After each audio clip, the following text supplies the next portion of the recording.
Hello everybody, this is Kysen here, and welcome to episode 3 of the Foolcraft 3 series. Now today, as promised, I am going to do a little bit more on camera, and we're going to get started by looking at that villager trader that I mentioned in the last episode. So let's just put these things back on, and let's go inside just so I don't die while I'm reading this book. But basically, in this manual here, we got a bit of everything. I had a quick look through, and this is where we want to go, right? Getting started and the introduction. So it says, welcome to Industrial Foregoings Manual. To get started, you need to place a tree fluid extractor in front of a log to collect latex and pump into latex processing unit with some water to get tiny rubber. So let's do that. Let's get started. I need a tree fluid extractor. So let's have a look here. Tree fluid. Okay, there we go. Must be this thing. Okay. Pretty simple. Yep. Oh, bronze. Oh, I can do it with just iron. That's good because I don't have any bronze. Okay, so this is where this really is useful, because just go iron and boom, we get a stack of that. We need some stone, we need a furnace, and we need some redstone. So definitely have redstone, know that much. Oops, not that one. I need just one of those. I'm not sure if I mentioned this, but I can input items as well. Like if I shift click this, it goes down here, and then we'll go up and into the storage. Not sure if I mentioned that in the last episode. Okay, stone, we need 1, 2, 3, 4, 5, 6 of those, I think it was. And that was it, a furnace as well. Let's see if we have, yes we do, we have a furnace. Okay, so I think that's everything now. What am I missing? Oh, just this, which, yes, I do have that, but I need to click here. There we go. So got that one and got that one. Okay, so tree fluid extractor, we need a log of some sort. So just go wood, and here we go. I'll do it with this one. Now all of our wood stuff's going out here, so for now I think I'll just set this up maybe here, like this. Don't want that, I want this. So I think it just said place it in front, right? Oh, what happened there? Is that correct? Is anything happening? Doesn't look like it. No, okay. Let's see what it said. Place a tree fluid extractor in front of a log. Well, maybe we need to place the log afterwards, like that. Is that going to do anything? Doesn't seem to be getting anything. It might just take some time. I'm not sure. Okay, let's open this book back up a second. Tree fluid extractor.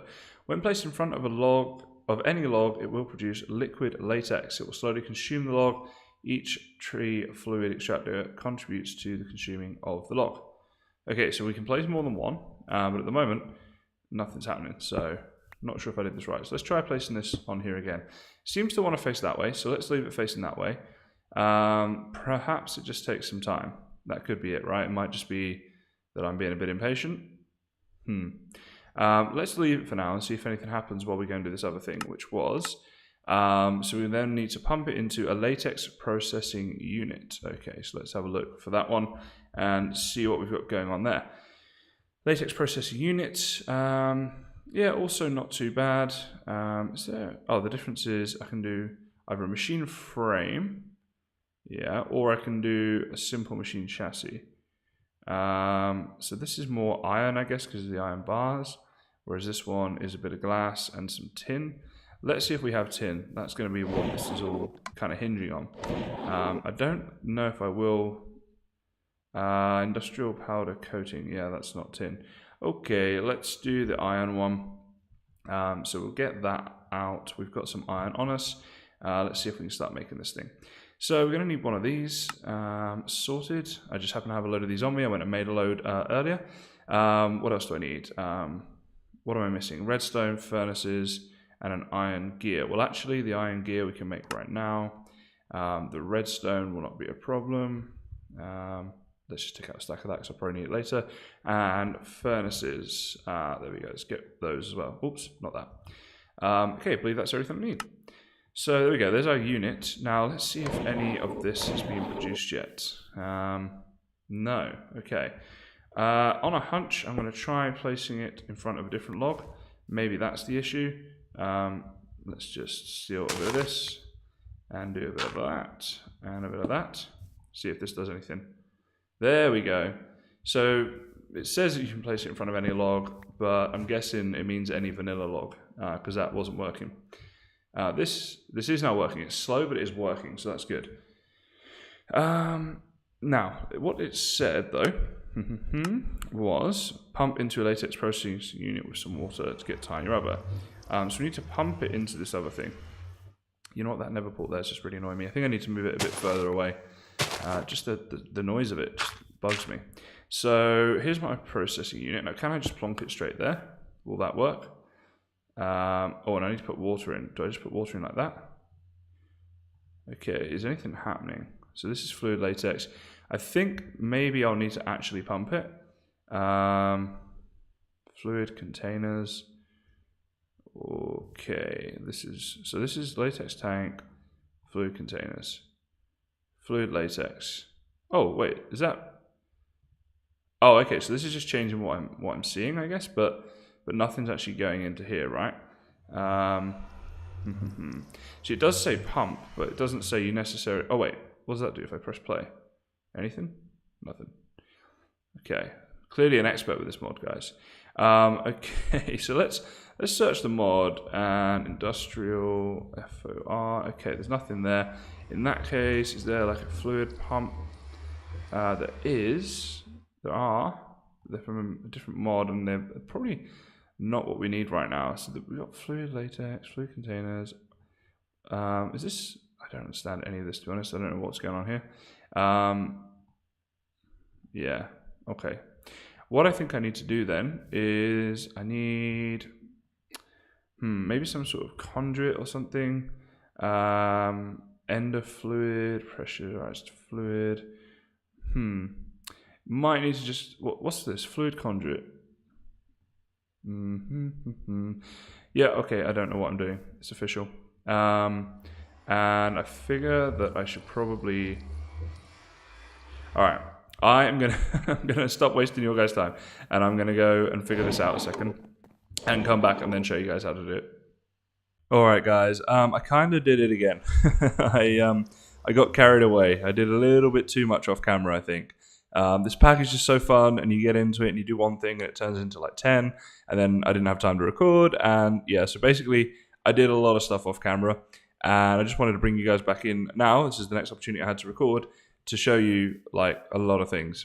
So firstly, this like hippie vibe thing out the back here, took it to a whole new level with these anti-blocks, all different color anti-blocks, as you can see, kind of just intermingled in sort of Tetris shaped blocks, right? You've got the square and the step and the T shape and all this stuff. So that was what I was kind of going for. We even got a couple of L-shaped things up here. So tried to keep it very Tetris-y because I thought that'd be kind of cool. And Tetris actually was a game I used to love playing. Okay, so that's what's happening out here, and our XP tank is now a lot bigger as well. We've got a ton of XP in here, so we need to think of something cool to do with that. Over here, so we have a coke oven, and that's just ticking along there and producing some of the good old creosote that we need for all kinds of things, and that just automatically goes in through there, so that's awesome. We still have our lights, which is cool. So the hippie little area thing here is like integrating with this area where we've got the coke oven and the alloy kiln, which is now finished, but obviously using that to make our metal alloys. And so that's just kind of like a work area with the stone, and then just a nice looking area with the white picket sort of fence and a wood floor for our bonsai trees, our automatic bonsai trees. So I changed this to chiseled spruce planks, and that's just going about its business as it was before. So yeah, kind of a lot of decorational changes. I mean, I'm not going to do an episode where I'm like digging out loads of floor and replacing it, so that's kind of okay, I think, to do off camera, anything decorational like this. But maybe some of the coke ovens and that sort of thing I could have done on camera, so apologies for that. In regards to the anti-blocks, I will just show you how they are made. So it's just this. It's just some form of stone around a glowstone dust. And then to change the color of them, very simple. You just chisel and you can get any color that you like. So that's very cool, and I think it looks nice out the back here. Now, the last thing I was doing on camera, we were just up there and we were doing this tree fluid extractor thing. I have somewhat taken this to a whole new level. So we got this crazy water pipe going up and around here, and I kind of like the fact that this building's got pipes and machinery just everywhere, and it's sort of all out of sync and stuff. It looks kind of cool, and I think it's the disorganized look is kind of cool for what we're doing here. So hopefully you guys agree. But basically, so I've placed this here, the aqueous accumulator, in the infinite water source, and takes our water up through here like this, as you can see. And actually, I do not need it to connect up to that drum. We just want it coming down here and going into our latex processing unit, which is doing pretty good. You see, I've got 59 megabytes of latex, or not megabytes, it's millibuckets, not megabytes. That's changing now, so one of those got used, now we've got 48. And what's happening there is this setup here. So maybe actually if I just remove a couple of these things. Oh, a little bit of lag there. So we can see here, so there's this log here. Now this gets placed by this thing, the mechanical user, which is set to place the block from a random slot in here, which has got all these different oak woods. So every time this gets destroyed, another one is placed. Now the way, I think there's supposed to be a dirt under there, but there isn't. I thought it had to have a dirt so that it right-clicked, it would actually place it, but I'm guessing that's working. Well, we'll put that there anyway, because it's not going to do any damage, I don't think, and put those back. So that places underneath there. And we've got two of these tree fluid extractors pointing towards that log. So they extract the fluid out of that, and you'll see here that goes up, but only so far because it's going straight away into these pipes here, the transfer pipes, which connect into the back of our latex processing unit, and that's how this happens. So we've kind of automated that all the way until the tiny rubber. So then 9 tiny rubber gives you 1 rubber, and you can smelt that to make plastic. So that's how that's working. Think that's that system explained. Pretty sure, yeah, that's everything, but that's how that works now. So these are transfer nodes going into transfer pipes, not the servo setup thing that I was trying before. That was not the best way to do it. I filled this one up, but that's not really that important. I now have one of these things, a fluid transposer. I made that and then realized I didn't need it. But I also have an atomic reconstructor with our lens of color on there. So all kinds of recipes and things to use that with. I have one of these alloy furnaces as well. And I've got 8 of these redstone furnaces that have been hardened, so that means they run a lot quicker. This here was a little surprise placed by Dusty Lamps. He visited my base and was like, "Hey, I've got a little surprise for you." So this before was all walled off, and he wouldn't tell me what the surprise was, so it took me ages from him telling me that to me actually finding it. But there it is. So yeah, apparently he's always watching me, which is kind of creepy, but that's okay. We can deal with that. But back here, let's have a little sleep. I've done what I wanted to do originally. If you guys remember, I said that in the middle of the building there, I wanted to have power coming down from the roof, maybe through solar, that we'd then store. So we got 2 hardened energy cells here. So these have got 8 million RF in them each. We have one of these, which is full, it's a million RF, and I got one on me also with a million RF. Now this powers these machines, but it also feeds off through here and basically powers everything that we have here. So how am I doing that? Well, it's a good question. I'm glad you asked. This is how I'm doing it.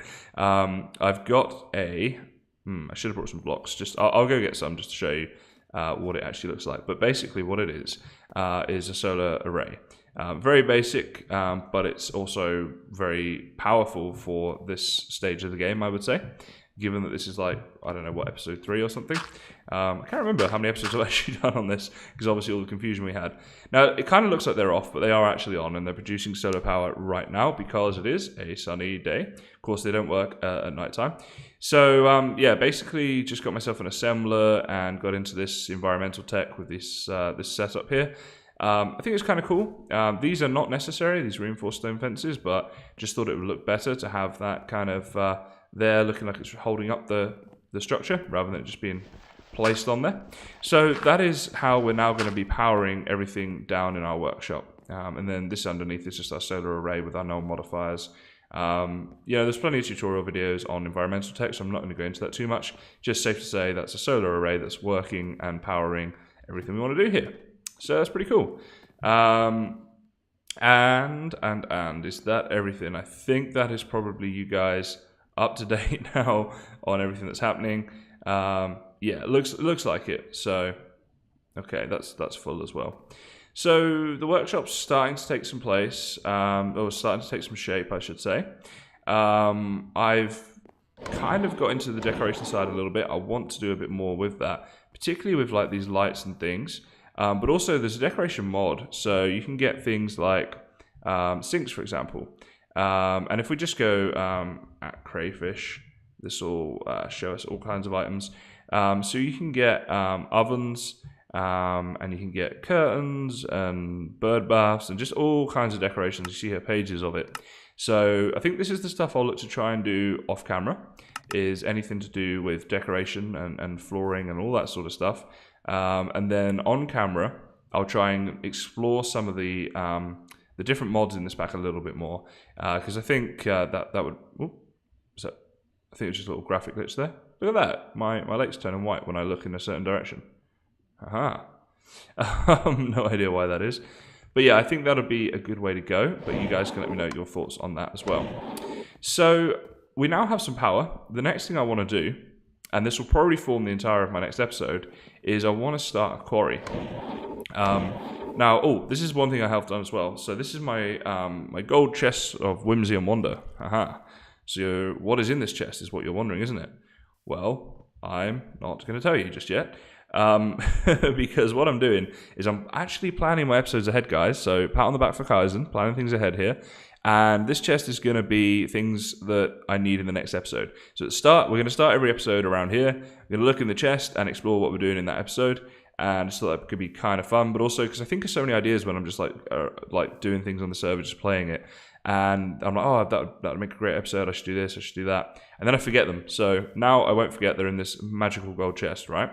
But yeah, so I think in the next episode, what we'll do is we want to use this power now for other things, because what we've got here is not even touching our power supply. That's the word I'm looking for. Our power supply is not being touched at all.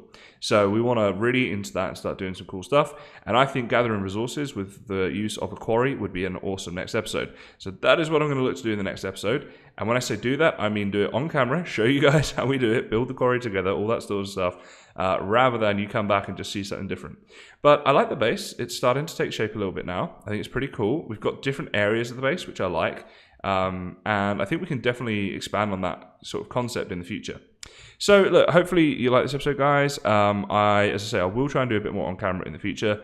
But this episode is always going to be a mixed bag of the on-camera and off-camera stuff. The series that I'm doing on Stone Block, that'll be a lot more of on-camera work, and I know you guys are enjoying that, so I'm actually going to go off and play some of that right now, and hopefully get another episode of that up soon. But as far as this series go, I think you guys are now up to date with what's happening, and you can let me know your thoughts down in the comments section. So as always, guys, thanks very much for watching, and I'll see you next time.